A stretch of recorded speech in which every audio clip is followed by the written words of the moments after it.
Before we do that, at the bottom of the first page of 12, he says, "Why should we have more young?" So they only have what are they? Did they only have one baby? Is that right? One or two, it seems. And I One or looked this two. up. That you only need a replacement rate of 2.1 children to maintain a population. Of course you looked it up. And so it's not only so the harmony comes, the lack of war comes, not only because Maladil has provided enough, but because the sexual impulse, which is so twisted in our world, is not twisted in Malacandra, even though it's a great pleasure. And so although they enjoy making and begetting children, they only have one or two, and so it doesn't seem like it's a real difficulty for them to restrict that pleasure. And you think of mere Christianity, where Lewis talks about the sexual instinct and brings that great metaphor of being in a crowded room with a striptease of a 7-course meal, right? It's a steak tease. It's a steak tease, yes. It's a New York strip tease. It's what it is. But he said if you had a country where they did a strip tease of food, you would say that there's something wrong with their appetite for food. In the same way, there's something wrong with our appetite for sex. And it seems like there isn't that same disproportionate wrong impulse about sex there on Malacandra.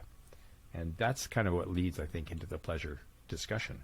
And before we get there, when I first read this, I was actually a little bit shocked, because I thought if we're in a unfallen, or at least a less fallen world, surely there would be more fecundity. There would be more life, not less, not just simply maintaining the population, but overflowing. I didn't think about that. That's the very pro-life, very Catholic side of me kicking in. But I think that response is looking at the wrong point that Lewis is making. It's looking at the wrong element of this equation. It's about a natural form of continence, a natural form of appropriate sexual response and begetting of children.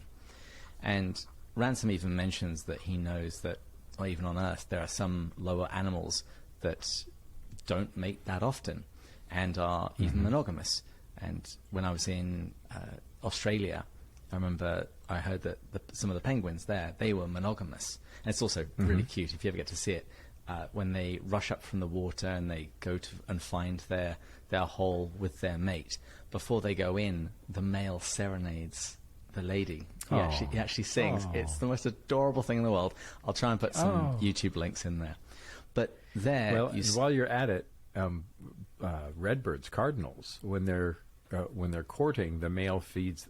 When they're courting, or when the female is pregnant, the male feeds the female, and they're also monogamous. I got Marie in a very similar way. Feed that girl a nice dinner, and she's very happy. Works for me and Kristen. But the idea that the sexual impulse, the natural sexual impulse, is itself constrained naturally. It isn't a battle with the will. And this is something that Lewis talks about in some of his other works. I want to say it's The Problem of Pain, where he talks about what an unfallen man would be like.